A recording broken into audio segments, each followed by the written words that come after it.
ఆత్మీయులైన ప్రేక్షకులకు నమస్కారం. నా పేరు డాక్టర్ చిరుమామిళ్ళ మురళీ మనోహర్.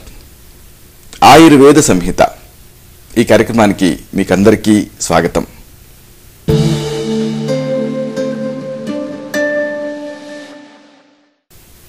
ఈ కార్యక్రమంలో ఒక ముఖ్యమైన విషయాన్ని, ప్రాచీన Ayurveda రహస్యాల్ని తెలుసుకోబోతున్నారు.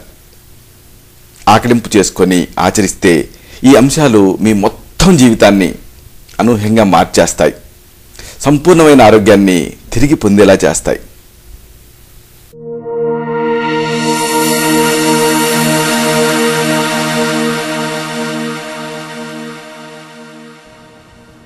High BP, high blood pressure, అధిక రక్తపోటు, దీన్ని తగ్గించే ప్రత్యేక రక్తపోటు నియంత్రణ ఆహార సేవన విధానం, ఈ వివరాలు ఈ కార్యక్రమంలో మనం తెలుసుకుందాం. బీపీ కనిపించని ఉపద్రవం. ఈ ఆధునిక కాలంలో విపరీతంగా పెరిగిపోతున్న సమస్య ఈ అధిక రక్తపోటు.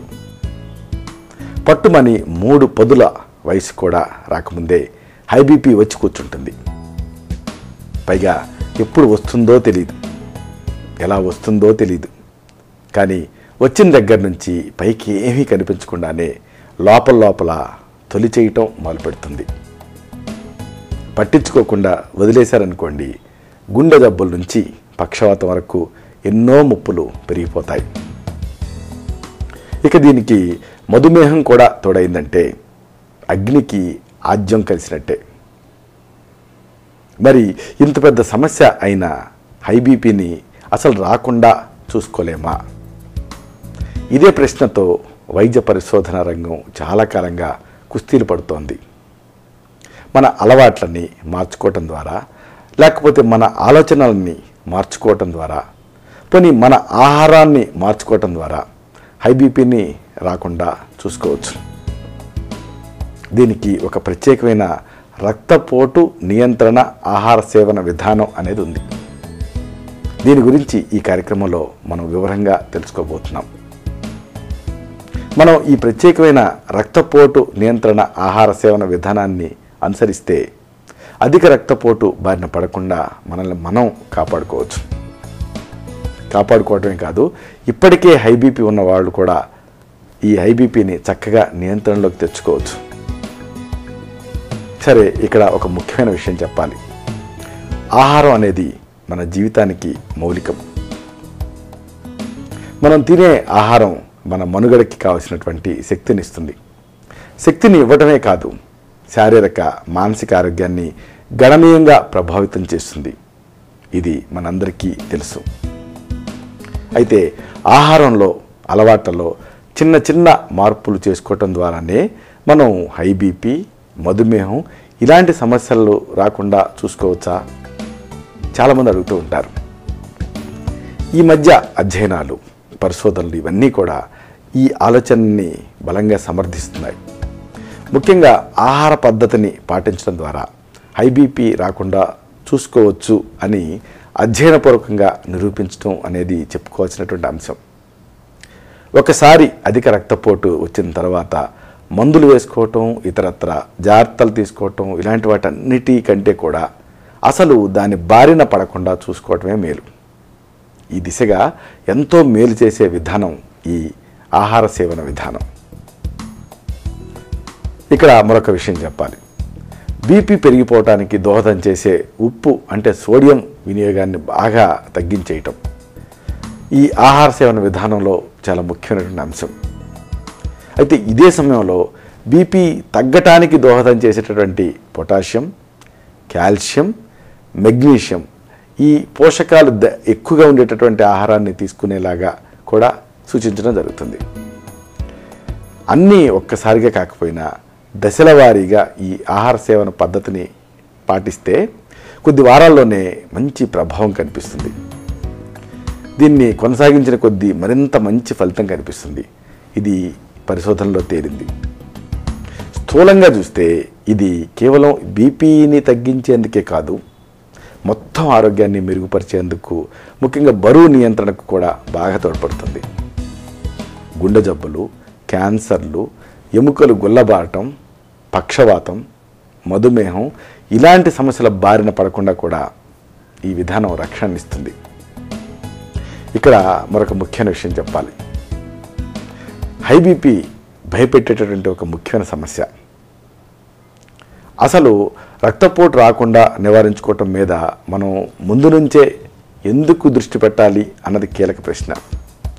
ఎందుకంటే అధిక రక్తపోటు ఉన్నా కూడా పైకి ఎలాంటి లక్షణాలు కనిపించవు. ఇది ఒకసారి వచ్చిందనుకోండి, ఇక జీవితాంతం ఉండిపోయేటటువంటి రుగ్మత.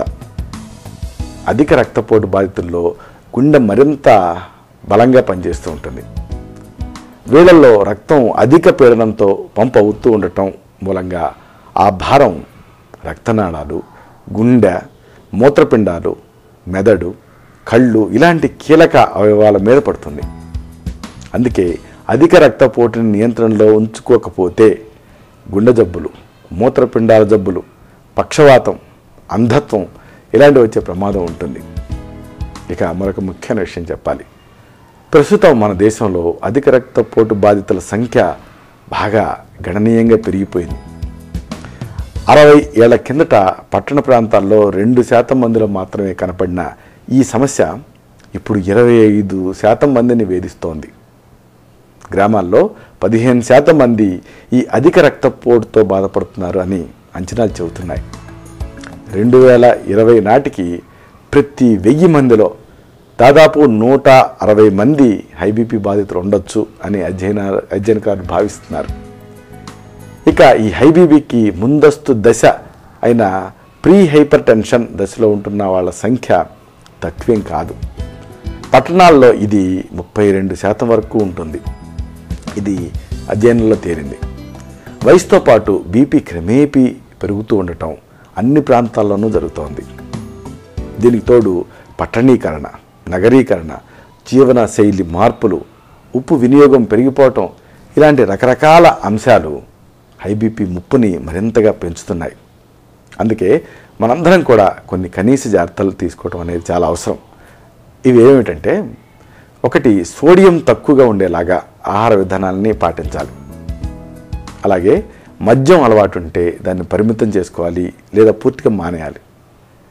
అలాగే రోజువారీగా అర్ధశక్తిగా వ్యాయామం, శారీరక శ్రమ ఇలాంటివి చేస్తూ ఉండాలి. వీటితో ఈ బరువు కూడా అదుపులో ఉంటుంది.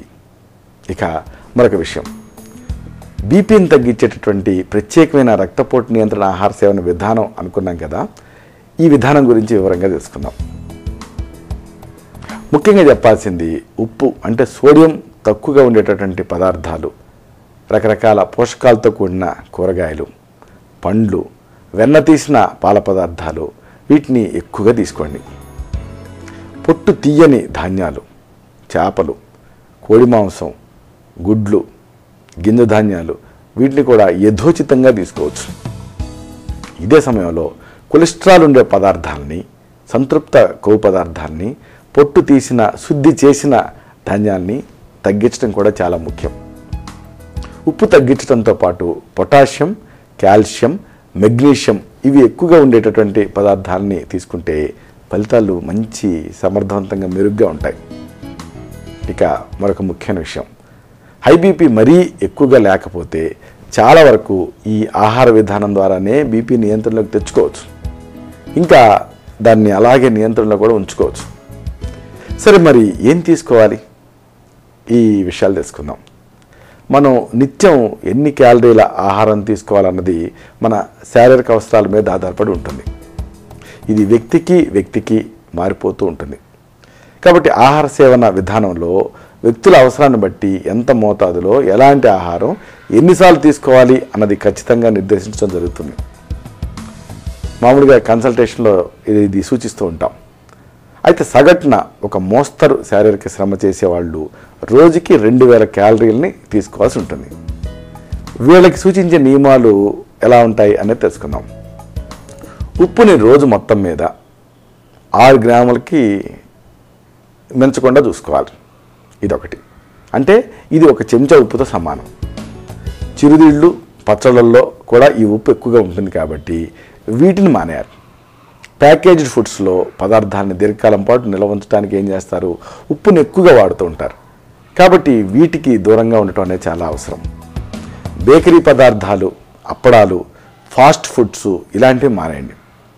సాధారణంగా హోటళ్ళు, రెస్టారెంట్లలో ఉప్పు ఎక్కువగా ఉంటుంది. ఇలాగ ఉప్పు ఎక్కువగా ఉండే పదార్థాలు ఉంటాయి కాబట్టి వీటిని మానేయండి. అంటే బయట తిళ్ళని బాగా తగ్గించేయండి. ఇక పొటాషియం ఎంత ఎక్కువగా తీసుకుంటే రక్తపోటు అంత ఎక్కువగా తగ్గుతుంది. కాబట్టి పొటాషియం ఎక్కువగా ఉండేటటువంటి ఆహారాలు అంటే పండ్లు, కూరగాయలు వీటిని ఎక్కువ తీసుకోండి. రోజుకి కనీసం 2 లేదా 3 కప్పులు ఉడికించిన లేదా పచ్చి కూరగాయలు తీసుకోండి. అలాగే 4 నుంచి 5 కప్పులు పండ్లు తినండి. తృణధాన్యాలు, పప్పులు, పాలు, పెరుగు వీటిలో పొటాషియం ఉంటుంది. సేంద్రియ లవణంలో కూడా పొటాషియం ఉంటుంది. ఉప్పు స్థానంలో దీన్ని వాడుకోవచ్చు. ఇక మెగ్నీషియం అనుకున్నాం కదా, మెగ్నీషియం తగినంత తీసుకుంటే రక్తపోటు అదుపులో ఉండటానికి ఇది తోడ్పడుతుంది. కాబట్టి పొట్టు తీయని ధాన్యం, గింజలు, అలాగే పప్పులు, సోయాతో చేసినటువంటి పదార్థాలు, వెన్న తీసిన పాలు, తాజా కూరగాయలు, పప్పులు వీటి ద్వారా ఈ మెగ్నీషియం లభిస్తుంది. బాదం, జీడిపప్పు, పిస్తా ఇలాంటి ఎండు పప్పుల్ని కూడా ఉప్పు కలపకుండా 2 టేబుల్ స్పూన్ల వరకు చిరుతిండిగా తీసుకోవచ్చు. మెగ్నీషియం అందుతుంది. యాపిల్స్, పచ్చి బఠానీలు, ద్రాక్ష పండు, పుచ్చకాయ, అనాస, పాలకూర, నారింజ, బంగాళదుంపలు, స్ట్రాబెర్రీ, టమాటా, అరటిపండ్లు, క్యారెట్స్, మామిడి పండు, ఎండు ద్రాక్ష, చిలకడ దుంపలు, అలాగే లోనా అనేటటువంటి జాతికి చెందినటువంటి చేపలు వీటి ద్వారా మెగ్నీషియం, పొటాషియం 2 లభిస్తాయి. ఒకవేళ మీరు మాంసాహారులు అనుకోండి, పల్చటి కండ మాంసాన్ని ఎంచుకోండి. అంటే లీన్ మీట్ని ఎంచుకోండి. కొవ్వు పట్టకూడదు. రోజుకి 85 గ్రాముల కన్నా ఎక్కువ మాంసం తీసుకోకూడదు. వారంలో ఒకరోజు పూర్తిగా శాకాహారమే తీసుకోండి. దీంతో మరింత ప్రయోజనం కనపడుతుంది. ఇక కొవ్వు వినియోగాన్ని రోజుకి 1 లేదా 2 చెంచాలకే పరిమితం చేసుకోండి. అంటే వేపుళ్ళు, కొవ్వు పదార్థాలకి దూరంగా ఉండాలి. పోపుల్లో వీలైనంత తక్కువ నూనె వాడండి. దీనికి ఒక ఉపాయం ఉంది. ముందు కూరగాయల్ని ఉడికించండి, తర్వాత వాటిని తక్కువ నూనెతో వేయించండి. డైరెక్ట్గా కూరగాయలని తరిగి నూనెలో వేయిస్తే ఎక్కువ నూనె పీల్చుకుంటుంది. కాబట్టి ఇలా తక్కువ నూనెని వినియోగించండి. మిఠాయిలు, చాక్లెట్లు, కేకులు ఇలాంటివి వీటిని తినడం తగ్గించేయండి. వీటిలో ఉప్పు లేకపోవచ్చు, కానీ చక్కెర ఎక్కువ ఉంటుంది. అలాగే చాలా రకాల స్వీట్స్లో, మిఠాయిలలో కొవ్వుతో పాటు క్యాలరీలు కూడా ఎక్కువగానే ఉంటాయి. ఇవన్నీ గుండెకి హాని చేస్తాయి. ఇక మరొక విషయం ఉంది. మద్యం అలవాటు ఉంటే పురుషులైతే రోజుకి 2 లేదా అంతకన్నా తక్కువ, స్త్రీలైతే 1 డ్రింక్కే పరిమితం చేసుకోవాలి. మద్యం అలవాటు లేని వాళ్ళు అసలు దాని జోలికి వెళ్ళకపోవటం మంచిది. వైద్య సలహా ఏమిటంటే అసలు మద్యాన్ని పూర్తిగా మానేయమని. సరే, మరి దీనికి సంబంధించి మీరు చేయాల్సినటువంటి కొన్ని పనులు ఉన్నాయి. వీటిని తెలుసుకుందాం. మధ్యాహ్నం లేదా రాత్రి అన్నం తినే సమయంలో దాంతోపాటే కొద్దిగా పండ్లు, కూర ముక్కలు వీటిని కూడా తీసుకోవటం అనేది స్టార్ట్ చేయండి. పాలు, పెరుగు, అవసరాల కోసం కొవ్వు తక్కువ ఉండేటటువంటి స్కిమ్డ్ పాలు వీటిని తీసుకోండి. అంటే పాల కోసం, పెరుగు కోసం స్కిమ్డ్ మిల్క్ని వాడండి. కొద్దిగా అన్నం, కొద్దిగా పచ్చి కూర ముక్కలు, కొన్ని ఉడికించిన కూర ముక్కలు ఇలాంటివన్నీ ఉండేలా చూసుకోండి. సరే, మరి బయట తింటున్నప్పుడు ఎలా అడుగుతుంటారు చాలామంది. దీనికి పద్ధతి ఉంది. సాసులు, కెచప్లు, పచ్చళ్ళు వీటికి దూరంగా ఉండండి బయట తినేటప్పుడు. ఉప్పుని పక్కన పెట్టుకొని కూరల్లో, పదార్థాల్లో అదనంగా మరి కాస్త వేసుకోవటం అనేది మానేయండి. పక్కన పెట్టుకొని చూసుకొని కేవలం 1 లేదా 2 గ్రాములు మాత్రమే యాడ్ చేసుకోండి. అప్పడాలు, ప్యాకెట్లు, అలాగే ప్యాకెట్ ఫుడ్స్ వీటిలో అమ్ముతున్న పదార్థాలు తీసుకోకండి. అలాగే ఉప్పు ఉండేటువంటి చిరుతిళ్ళ కంటే పండ్లు, కూరగాయలు వీటిని ఎంచుకోండి. మరి ఇతరత్ర సమస్యలు వస్తూ ఉంటాయి కదా, వీటిని ఎలా నివారించుకోవాలి ఇది కూడా తెలుసుకుందాం. ఇవి మనం చెప్పుకున్న ఈ ప్రత్యేకమైన రక్తపోటు నియంత్రణ ఆహార సేవన విధానంలో తీసుకునే పదార్థాలలో యాంటీ ఆక్సిడెంట్లు కూడా దండిగానే ఉంటాయి. కాబట్టి ఇవి క్యాన్సరు, గుండె జబ్బులు బారిన పడకుండా కాపాడతాయి. అలాగే మరొక విషయం, గర్భిణీలు 4 వారాల పాటు ఈ రకం ఆహారాన్ని తీసుకుంటే అధిక రక్తపోటు నియంత్రణలో ఉంటుందని, కాన్పు సమయంలో దుష్ప్రభావాలు కూడా తలెత్తడం లేదు అనే అధ్యయనాలలో బయటపడింది. కాబట్టి ఈ ఆహార విధానంతో తీసుకునే ఆహారంతో పాటు నడక, ఈత ఇలాంటి వ్యాయామాలు చేయటం కూడా చేస్తే ఇంకా మంచిది. ఇది బరువు తగ్గటానికి, చాలా కాలం నాజుగ్గా ఉండటానికి తోడ్పడుతుంది. రోజుకి కనీసం 30 నిమిషాల సేపు వ్యాయామం చేస్తే మంచి ఫలితం కనపడుతుంది. ఒకేసారి చేయటం మీకు వీలు కాలేదనుకోండి, 10 నిమిషాల చొప్పున 3 సార్లు వ్యాయామం చేయొచ్చు. మనం చెప్పుకున్న ఈ ఆహార సేవన విధానాన్ని పాటిస్తూనే జీవన శైలిని మార్చుకోండి. ఇలా మార్చుకోవటం వల్ల కూడా ఈ అధిక రక్తపోటు నివారణకి తోడ్పడుతుంది. అధిక రక్తపోటు మరీ ఎక్కువగా లేకపోతే ఆహార అలవాట్లను మార్చుకోవటం, అధిక బరువు గలవాళ్ళు ఈ బరువును తగ్గించుకోవటం, క్రమం తప్పకుండా వ్యాయామం చేయటం, మద్యపానం పరిమితం చేసుకోవటం, వీటి ద్వారా ఈ రక్తపోటును పూర్తిగా నియంత్రణలో ఉంచుకోవచ్చు. చెడ్డ కొలెస్ట్రాల్ తగ్గటానికి ఈ ఆహార సేవన పద్ధతి చాలా బాగా తోడ్పడుతుంది. దీంతో రక్తపోటు తగ్గటంతో పాటు గుండె జబ్బు ముప్పు ఇలాంటివన్నీ తగ్గుతాయి. ఇక్కడ మీరు ఒక ముఖ్యమైన విషయం గమనించాలి. ఇవన్నీ మీకై మీరు తీసుకోగలిగేటటువంటి ప్రథమ చికిత్సలు లేకపోతే సూచనలు. అయితే ఈ సమాచారం వైద్యుడికి ప్రత్యామ్నాయం కాదు.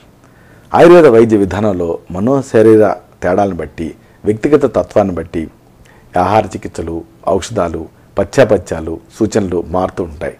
కాబట్టి సరైన వ్యాధి నిర్ణయం కోసం, ఖచ్చితమైన చికిత్స కోసం వైద్య సలహా తీసుకోవడం అనేది తప్పనిసరి.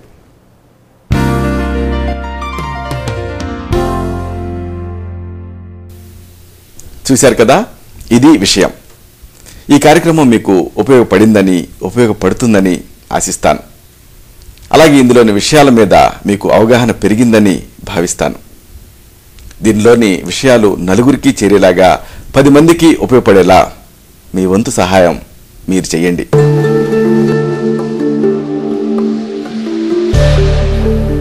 మళ్ళీ ఇదే కార్యక్రమంలో మనం కలుసుకున్నప్పుడు ఇలాంటి మరొక ఆసక్తికరమైన అంశాన్ని తెలుసుకుందాం.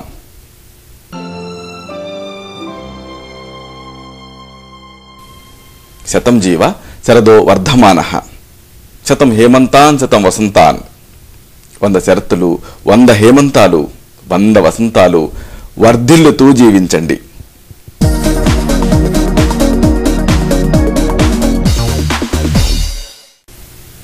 శుభం. డాక్టర్ చిరుమామిళ్ళ మురళీ మనోహర్, ఎండి, ఆయుర్వేదం, Raksha Ayurvedic centre, Saradhi studios road, opposite state home, Ameerpet, Hyderabad 73. Phone 9177445454.